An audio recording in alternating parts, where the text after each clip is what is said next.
Hello दोस्तों, स्वागत है आपका श्योर सक्सेस क्लासेस में। ठीक है, मैं हूं अनिल सर और आज आपके सामने जो है हम लोग क्लास 12 के बायोलॉजी के फर्स्ट चैप्टर जीवों में जनन के बारे में हम लोग अध्ययन करेंगे। ठीक है, चलिए आइए देखते हैं।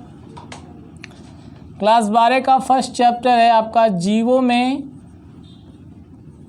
जनन।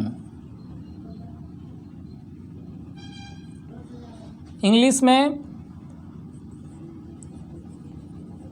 रिप्रोडक्शन इन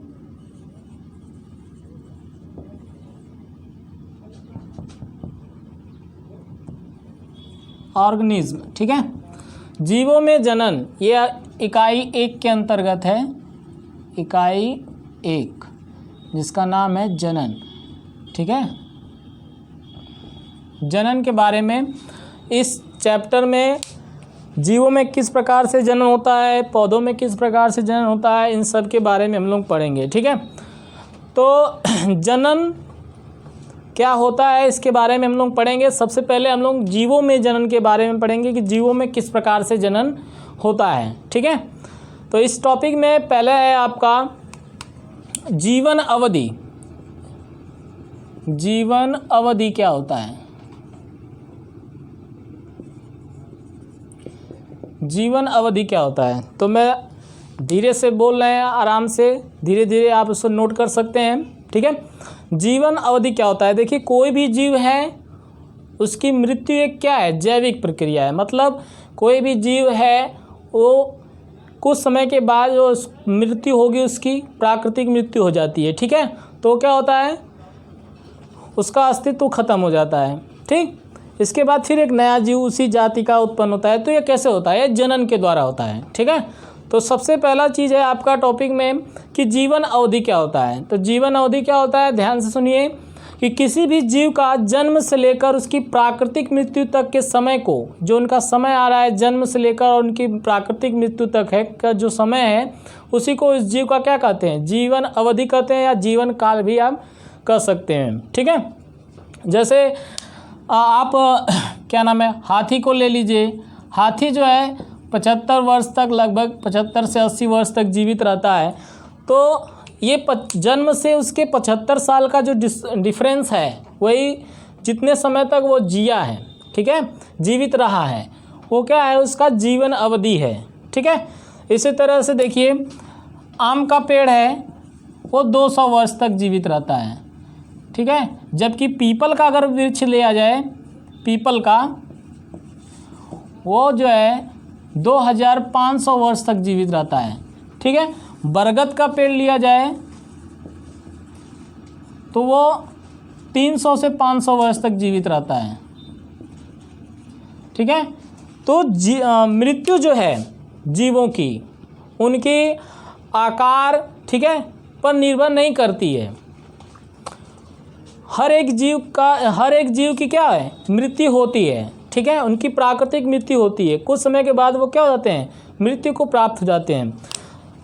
उनके आकार की पर निर्भर नहीं करता है। जैसे कि आप कौवे को ले लीजिए। कौवा जो है, कौवा वो 15 वर्ष तक जीवित रहता है। जबकि तोता देखने में एक ही समान जैसे लगते हैं, एक ही जैसे लगते हैं, बस कलर का डिफरेंस है, पक्षी ही है। लेकिन तोता जो है वो 140 वर्ष तक जीवित रहता है। ठीक है, तो उनके आकार की पर निर्भर नहीं करता है उनकी अवधि। ठीक है, कोई भी जीव है उसकी एक जीवन काल होता है, उतने समय तक वो जीवित रहता है, फिर उसकी प्राकृतिक मृत्यु हो जाती है। ठीक है, तो अब ये सोचना है कि जब जीवों की मृत्यु हो जाती है तो फिर एक नया ऐसा जीव कहाँ से आता है? तो वो होता है जनन के द्वारा। ठीक है, प्राकृतिक मृत्यु से पहले सभी जीव जो है अपने समान संतान उत्पन्न करके जाते हैं, जो पृथ्वी पर उनके अस्तित्व को बनाए रखते हैं। बात समझ में आई? तो जनन के बारे में हम लोग पढ़ेंगे कि जनन किस प्रकार का से होता है। ठीक है, तो अब हम लोग जनन के बारे में पढ़ते हैं। चलिए, जनन क्या होता है? जनन अब जनन किसे कहते हैं? अपने समान एक नए संतति को या संतान को उत्पन्न करना क्या कहलाता है? जनन कहलाता है। ठीक है, बात समझ में आ गई होगी। जनन क्या होता है? जनन के प्रकार देखते हैं। ठीक है, चलिए जनन के प्रकार। अब जनन कितने प्रकार के होते हैं? देखो, जीवों में जो है, सजीवों में जनन दो तरीके से होते हैं, क्योंकि बहुत से प्रकार के जीव हैं, सब में जो है एक समान तो जनन हो नहीं सकता, इसलिए जनन जो है दो तरीके से जनन होते हैं। जैसे एक में आपका पहला है अलैंगिक जनन, अलैंगिक जनन, ठीक है, और दूसरा आपका है लैंगिक जनन, लैंगिक जनन।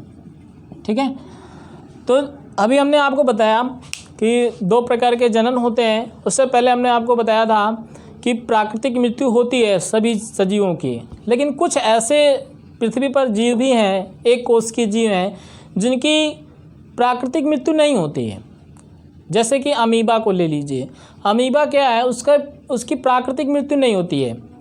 वो क्या होता है, जब वह परिपक्व अवस्था में आ जाता है तो वो अपने दो भागों में क्या होता है? विभक्त हो जाता है। और विभक्त होने के बाद वो नया अमीबा बन जाता है। ठीक है, तो ऐसे जीवों को, ठीक है, जिनकी मृत्यु नहीं होती, प्राकृतिक मृत्यु नहीं होती, उन्हें क्या कहते हैं? अमर कहते हैं। ठीक है, वो हमेशा के लिए अमर होते हैं, क्योंकि वो अपने समान अपने ही भाग में से दो भाग में विभक्त होकर एक नया जीव बना लेते हैं। ठीक है, तो ऐसे जीवों की प्राकृतिक मृत्यु नहीं होती है। अब चलिए देखते हैं जनन के प्रकार।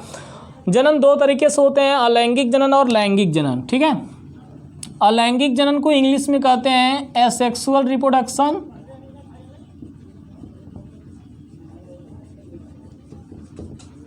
ठीक है, और लैंगिक जनन को कहते हैं sexual reproduction.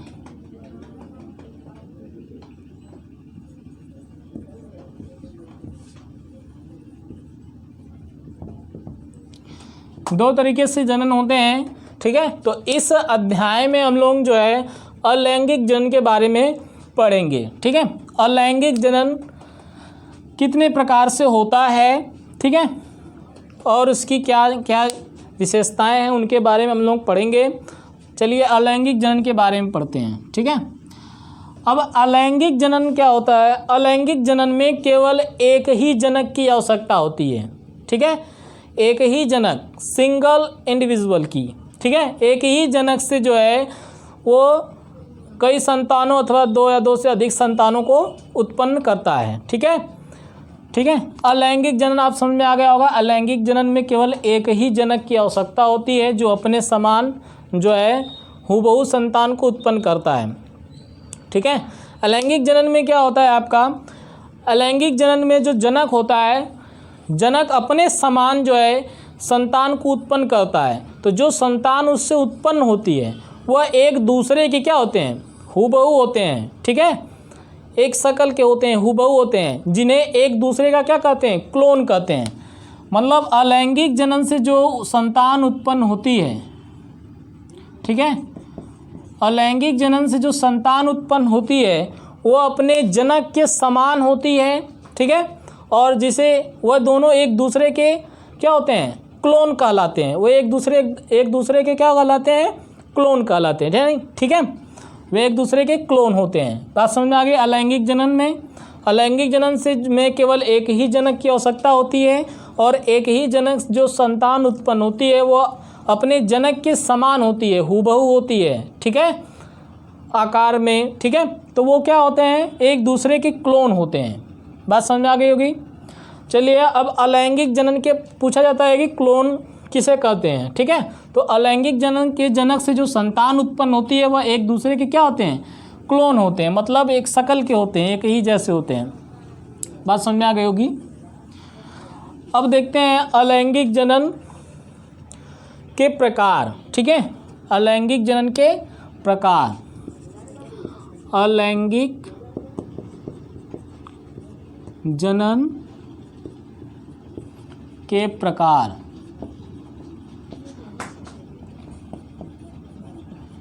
Types of asexual reproduction.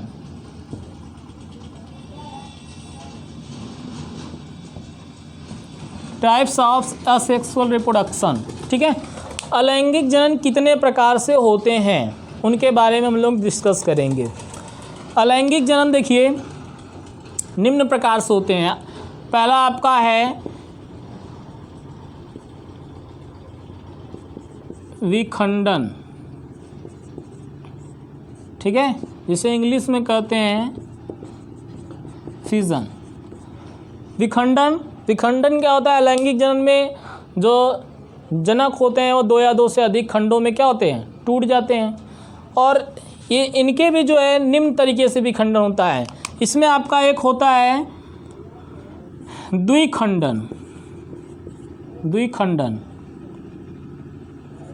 जिसे इंग्लिश में कहते हैं बाइनरी फिजन,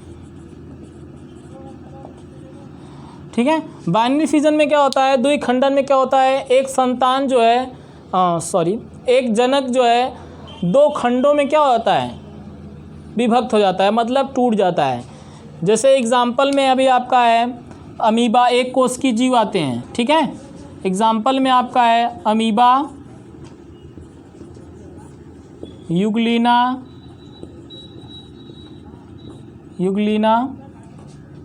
पैरामीशियम,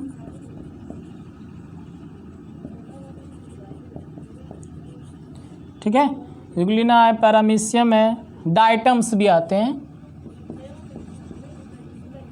डायटम्स, ठीक है। ये सहवाल हैं। ये भी क्या है? इनमें जो है द्विखंडन होता है। अब कैसे होता है? अब हम लोग अमीबा के बारे में देखते हैं कैसे द्विखंडन होता है, ठीक है। अभी तक समझ में आ गया होगा आपको। अमीबा में देखिए द्विखंडन कैसे होता है। जब देखिए ये अमीबा है,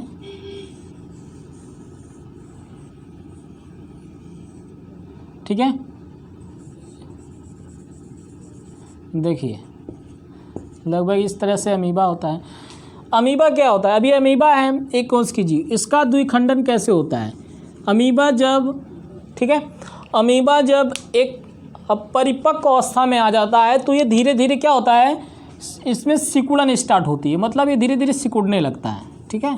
तब इसका जो है आकार इस तरह से हो जाता है लगभग, ठीक है। फिर कुछ समय के बाद फिर ये देखिए ऐसे हो जाता है, यहाँ से कुछ समय के बाद देखिए ऐसे।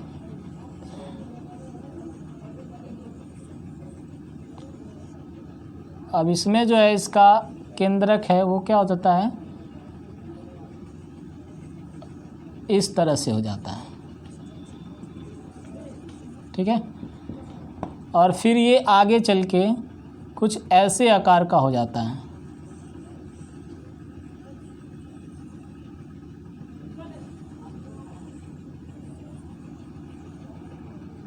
अब इनका केंद्रक थोड़ा सा और जो है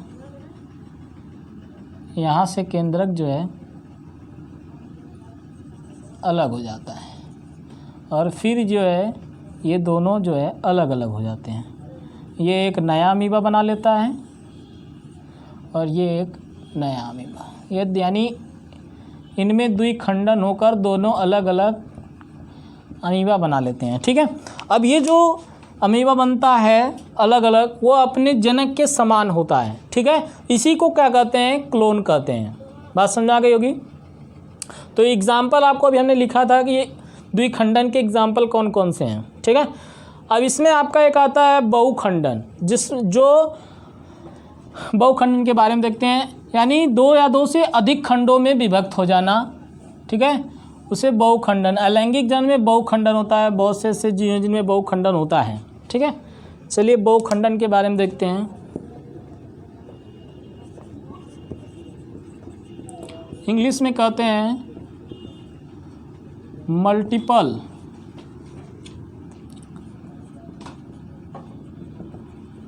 ठीक है, बहुखंडन। बहुखंडन देखिए देखते हैं बहुखंडन बताया था आपको। बहुखंडन के एग्जाम्पल क्या हैं? बहुखंडन क्या है? इसमें जो है जनक जो होता है वो कई खंडों में विभक्त हो जाता है और उससे हर एक खंडों से एक नया जीव उत्पन्न हो जाता है। एग्जाम्पल में आप याद रखिएगा, प्लाज्मोडियम है, मोनोसिस्टिस है। ठीक है, आपको एग्जाम्पल याद रखना है। बहुखंडन के एग्जाम्पल क्या होते हैं? बहुखंडन में प्लाज्मोडियम आता है और मोनोसिस्टिस। अब प्लाज्मोडियम आपको पता है, प्लाज्मोडियम जो होता है ये एक प्रोटोजोआ है जिससे मलेरिया रोग उत्पन्न होता है। ठीक है, तो याद रखिएगा प्लाज्मोडियम से मलेरिया रोग भी उत्पन्न होता है। ये कई प्रकार के होते हैं। ठीक है, अब आगे देखते हैं मुकुलन। अगला जो है अलैंगिक जनन के प्रकार में अगला है मुकुलन। मुकुलन क्या होता है, जिसे इंग्लिश में बडिंग कहते हैं। मुकुलन भी जो है 3 तरीके से होते हैं। एक होता है आपका टोरुलेशन, ठीक है, और आपका एक होता है टेरुलेशन। इसमें क्या होता है, इस प्रकार के जनन में एक कोशिकीय जीव जो है, जीव से छोटी बहिर्वृद्धि या कलिकाएं उत्पन्न होती हैं। ठीक है, छोटी बहिर्वृद्धि कलिकाएं उत्पन्न होती हैं जो प्रारंभ में जो है जनन कोशिका से, सॉरी यहाँ पे जनक होगा, जनक कोशिका से जुड़ी होती हैं। बाद में क्या होती हैं, और बाद में उनसे अलग होकर एक नया जो है जीव उत्पन्न होती हैं। ठीक है, जीव उत्पन्न होता है टेरुलेशन से। और अगला मुकुलन है, अगले प्रकार का है बाह्य मुकुलन। बाह्य मुकुलन जिसे इंग्लिश में एक्सटर्नल बडिंग कहते हैं। ठीक है, इस एग्जाम्पल में आपका आता है, आपको एग्जाम्पल याद रखने हैं। ठीक है, एग्जाम्पल में आपका आएगा हाइड्रा। अभी हम थोड़ा फिगर बना के इसको दिखाते हैं। ठीक है, हाइड्रा है, इसका एग्जाम्पल टेरुलेशन का मतलब आपका ये है आपका ईस्ट और राइजोपस। ये एग्जाम्पल आप याद रखिएगा, ईस्ट और राइजोपस जो है टेरुलेशन में मुकुलन में आते हैं। ठीक है, ये छोटे जीव होते हैं, जीवों से छोटी जो है अतिवृद्धि कलिकाएं उत्पन्न होती हैं। बाद में वो क्या होती हैं, जनक से अलग हो जाती हैं। ठीक है, और नया जो है ईस्ट बना लेती हैं, राइजोपस बना लेती हैं। ठीक है, अब बाह्य मुकुलन में आपका है हाइड्रा। अब हाइड्रा क्या है, इस प्रकार के जो है अलैंगिक जनन में जनक कोशिका के शरीर में एक अतिवृद्धि कलिका उत्पन्न हो जाती है जो बाद में बड़ी होकर जनक के समान होती है और जनक से क्या हो जाती है, अलग होकर एक नया जो है पादप बना लेती है। ठीक है, नया जो है हाइड्रा बना लेती है। अभी मैं फिगर बना के दिखाते हैं। और अगला जो है मुकुलन है वो है आंतरिक मुकुलन है। आंतरिक मुकुलन में जो है जिसे इंटरनल बडिंग कहते हैं। ठीक है, जैसे इसमें अस्पंजिला है, इसमें क्या होता है, जनक कोशिका के शरीर में ही जो है अतिवृद्धि कलिकाएं होती हैं जो फिर उससे बाद में क्या होती हैं, जनक से अलग होकर एक नया अस्पंजिला बना लेती हैं। ठीक है, तो अब देखिए हाइड्रा का थोड़ा फिगर इस तरह से बना देते हैं, इसे नोट कर लीजिएगा। हाइड्रा का फिगर थोड़ा देख लीजिए, आपको याद रखना है मुकुलन हाइड्रा में किस प्रकार से होता है।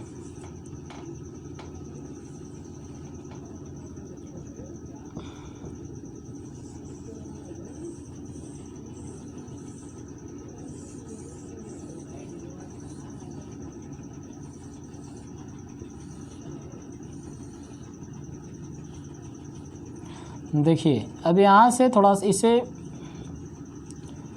बीजाणु, अब ये जो है किस प्रकार से बड़ा होता है।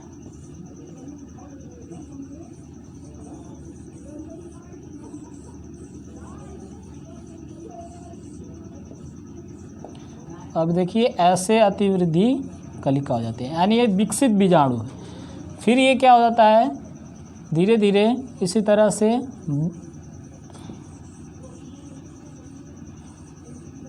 बड़ा हो जाता है। ठीक है,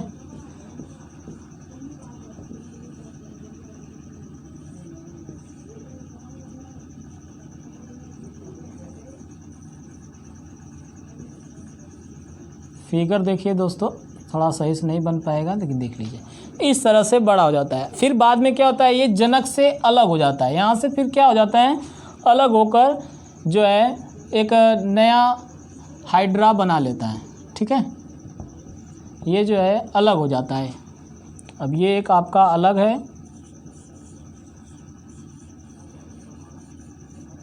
और ये जो है आपका ये अलग हो जाता है। ठीक है,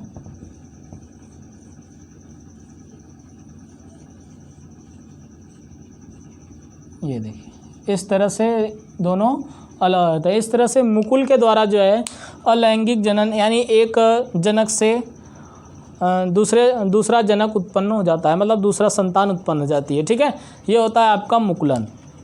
अब इसके बाद हम लोग पढ़ेंगे, मुकुलन पढ़ लिए। ठीक है, और अब आगे हम लोग पढ़ेंगे। चलिए देखते हैं।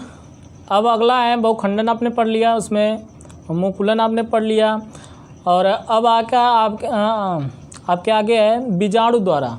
ठीक है, बीजाणु द्वारा। ठीक है,